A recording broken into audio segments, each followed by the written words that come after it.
Chapter 37. We Will Prove Them. On January 5, 1842, Joseph opened a store in Nauvoo and cheerfully greeted his many customers. "I love to wait upon the saints and be a servant to all," he told a friend in a letter, "hoping that I may be exalted in the due time of the Lord." The doctrine of exaltation weighed heavily on Joseph's mind.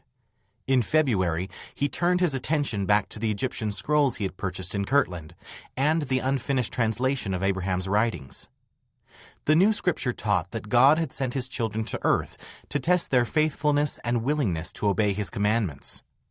"We will prove them herewith," the Savior had declared before the creation of the earth, "to see if they will do all things whatsoever the Lord their God shall command them." Those who were obedient to his commandments would be exalted to greater glory. Those who chose not to obey God lost these eternal blessings.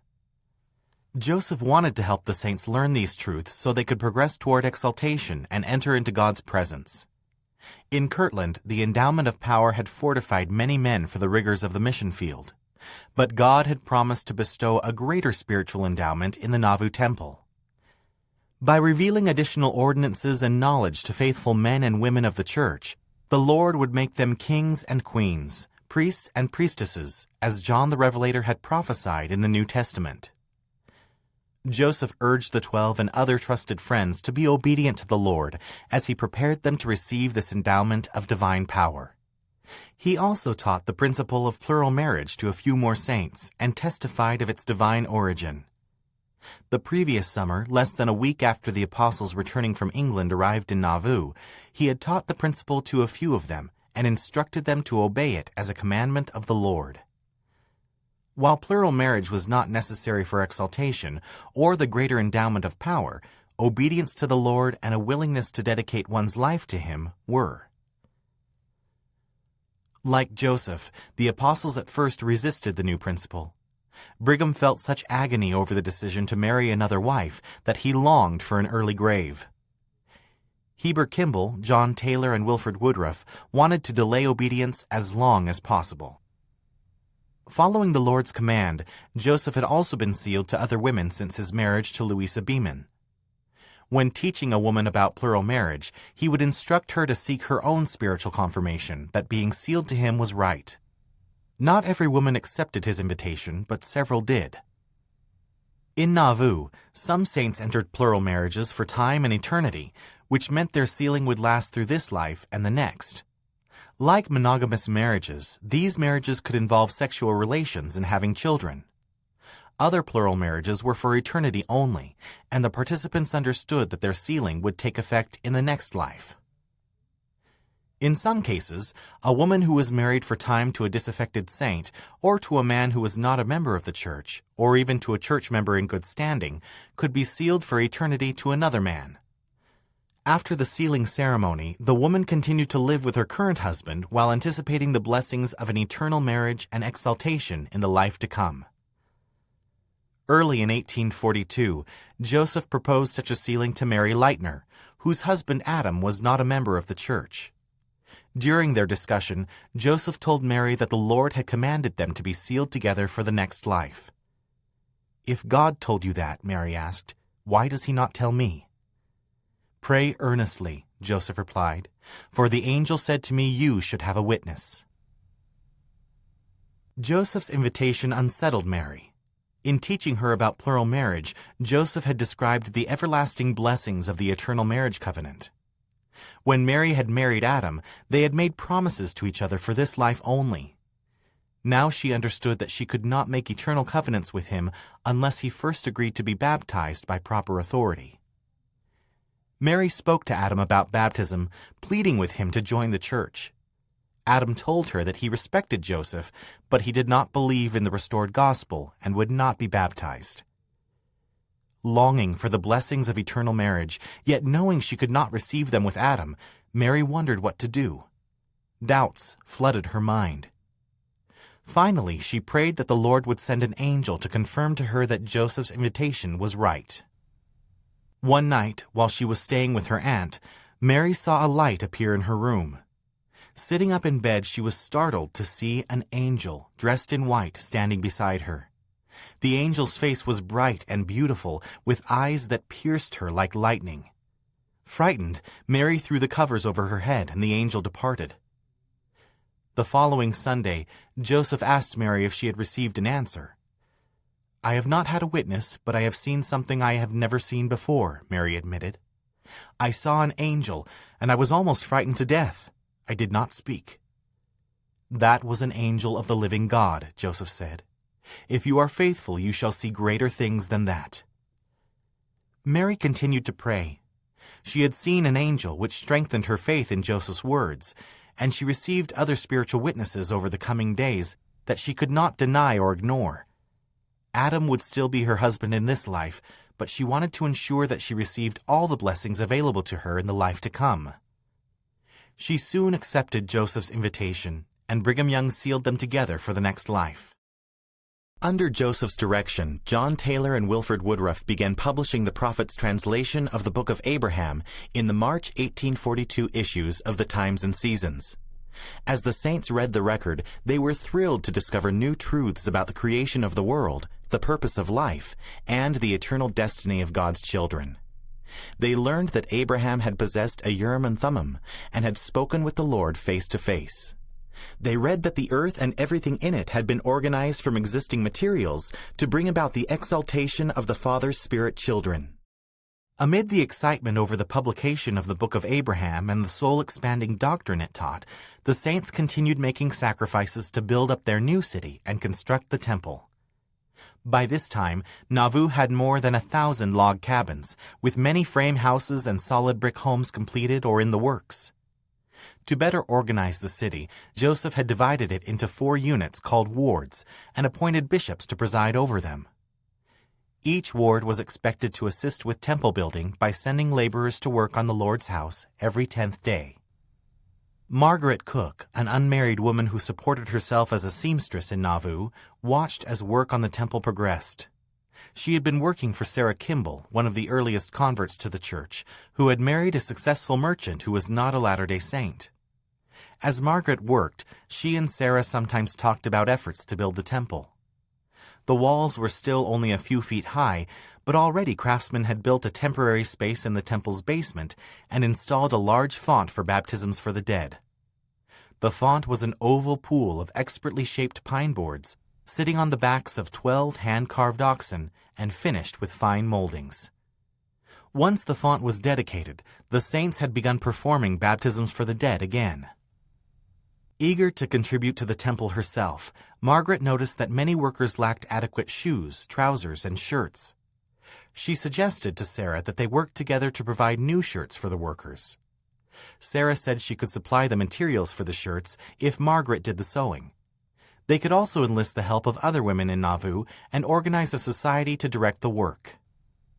A short time later, Sarah invited about 12 women to her home to discuss the new society. They asked Eliza Snow, who was known for her writing talents, to draft a constitution. Eliza went to work immediately on the document and showed it to the prophet when she finished. Joseph said it was the best constitution of its kind. "But this is not what you want," he said. "Tell the sisters their offering is accepted of the Lord, and he has something better for them." He asked the society to meet with him in a few days at his store. "I will organize the women under the priesthood after the pattern of the priesthood," Joseph said. "I now have the key by which I can do it." The following Thursday, March 17, 1842, Emma Smith climbed the steps to the large room above Joseph's store. 19 other women, including Margaret Cook, Sarah Kimball, and Eliza Snow, had come to organize the new society. Joseph was also there with Willard Richards, who had begun working as Joseph's scribe after returning from England, and John Taylor. The youngest woman in attendance was 15-year-old Sophia Marks. The oldest, Sarah Cleveland, was 54. Most of the women were about Emma's age. Aside from Leonora Taylor, who was born in England, the women were all from the eastern United States and had come west with the saints. A few of them, like Sarah Kimball and Sarah Cleveland, were well off, while others owned little more than the dresses they wore. The women knew each other well. Philinda Merrick and Desdemona Fulmer had survived the massacre at Haun's Mill. Athalia Robinson and Nancy Rigdon were sisters. Emma Smith and Bathsheba Smith were cousins by marriage, as were Eliza Snow and Sophia Packard. Both Sarah Cleveland and Ann Whitney had helped Emma at difficult times in her life, taking her and her family into their homes when they had nowhere else to go. Elvira Cowles boarded in Emma's home and helped care for her children. Emma liked the idea of starting a society for women in Nauvoo. Lately, Joseph and other men in town had entered into a centuries-old fraternal society called Freemasonry, after longtime Masons like Hiram Smith and John Bennett had helped to organize a Masonic lodge in the city. But the women in Nauvoo would have a different kind of society. After everyone sang the Spirit of God and John Taylor offered a prayer, Joseph stood and explained that the new society was to encourage women to seek out and care for the needy, offer righteous correction to those in error, and strengthen the community. He then invited the women to choose a president, who would select 2 counselors, just as in priesthood quorums. For the first time, women would have official authority and responsibilities in the church. Emma's friend Ann Whitney nominated her to be president, and the women in the room unanimously agreed. Emma then appointed Sarah Cleveland and Ann to be her counselors. Joseph read the revelation he had received for Emma in 1830 and noted that she had been ordained or set apart at that time to expound scriptures and teach the women of the church. The Lord had called her an elect lady, Joseph explained, because she was chosen to preside. John Taylor then ordained Sarah and Ann as counselors to Emma and confirmed Emma in her new calling, blessing her with the strength she needed. After offering additional instructions, Joseph turned the meeting over to her, and John proposed that they decide on a name for the society. Emma's counselors recommended that they call it the Nauvoo Female Relief Society, but John suggested the Nauvoo Female Benevolent Society instead, echoing the names of other women's societies across the country. Emma said she preferred relief over benevolent, but Eliza Snow suggested that relief implied an extraordinary response to a great calamity. Wasn't their society going to focus more on the problems of everyday life? We are going to do something extraordinary, Emma insisted. When a boat is stuck on the rapids with a multitude of Mormons on board, we shall consider that a loud call for relief. We expect extraordinary occasions and pressing calls. Her words settled over the room. I shall have to concede the point, John said. Your arguments are so potent, I cannot stand before them. Ever attentive to the poetry of words, Eliza recommended a slight change in the name. Instead of the Nauvoo Female Relief Society, she proposed the Female Relief Society of Nauvoo. The women all agreed. Each member should be ambitious to do good, Emma told them. Above all else, charity should motivate their society. As Paul taught in the New Testament, good works profited them nothing if charity did not abound in their hearts. Joseph met frequently with the Relief Society that spring. The organization grew rapidly, adding long-time saints and newly baptized immigrants to its numbers. By this third meeting, the women hardly had space in Joseph's store for everyone who wished to attend. Joseph wanted the Relief Society to prepare its members for the endowment of power they would receive in the temple. He taught the women that they must be a select society, standing apart from evil and operating according to the pattern of the ancient priesthood. Meanwhile, Joseph was concerned by reports that a few men in Nauvoo were having sexual relations outside of marriage and claiming such behavior was permissible as long as they were kept secret.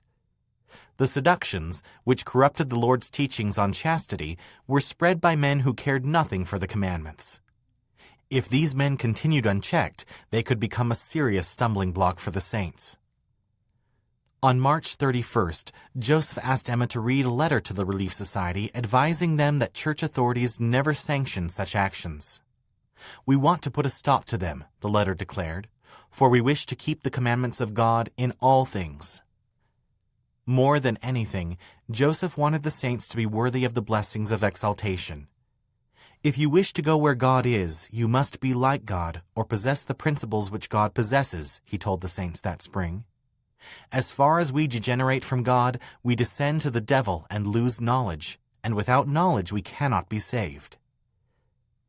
He trusted the presidency of the Relief Society to lead the women of the church and to help them nurture such knowledge and righteousness in themselves. This society is to get instruction through the order which God has established, through the medium of those appointed to lead, he declared.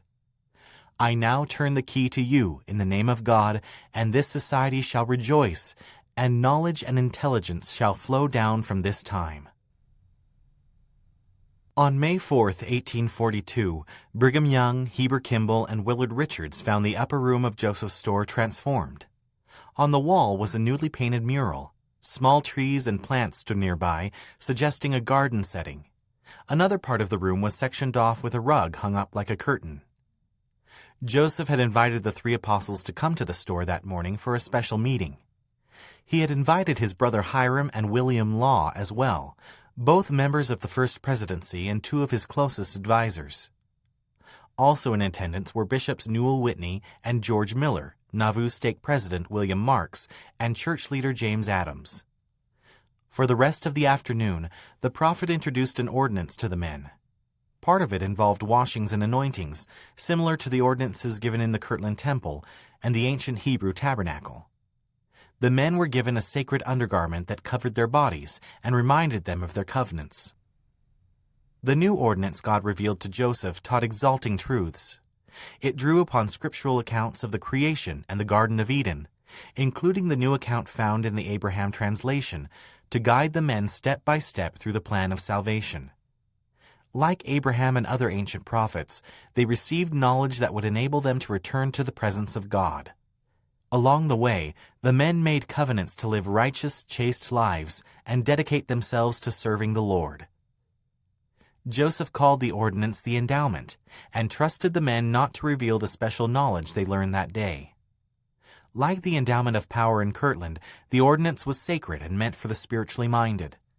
Yet it was more than an outpouring of spiritual gifts and divine power on the elders of the church. As soon as the temple was finished, both men and women would be able to receive the ordinance, strengthen their covenant relationship to God, and find greater power and protection in consecrating their lives to the kingdom of God. When the ceremony was finished, Joseph gave some instructions to Brigham. "This is not arranged right," he told the apostle, "but we have done the best we could under the circumstances in which we are placed, and I wish you to take this matter in hand and organize and systematize all these ceremonies." As they left the store that day, the men were in awe of the truths they had learned from the endowment. Some aspects of the ordinance reminded Heber Kimball of Masonic ceremonies. In Freemasonry meetings, men acted out an allegorical story about the architect of Solomon's temple. Masons learned gestures and words they pledged to keep secret, all of which symbolized that they were building a solid foundation and adding light and knowledge to it by degrees. Yet the endowment was a priesthood ordinance meant for men and women, and it taught sacred truths not contained in Masonry, which Heber was eager for others to learn. "We have received some precious things through the prophet on the priesthood that would cause your soul to rejoice," Heber wrote Parley and Mary Ann Pratt in England. "I cannot give them to you on paper, for they are not to be written, so you must come and get them for yourself."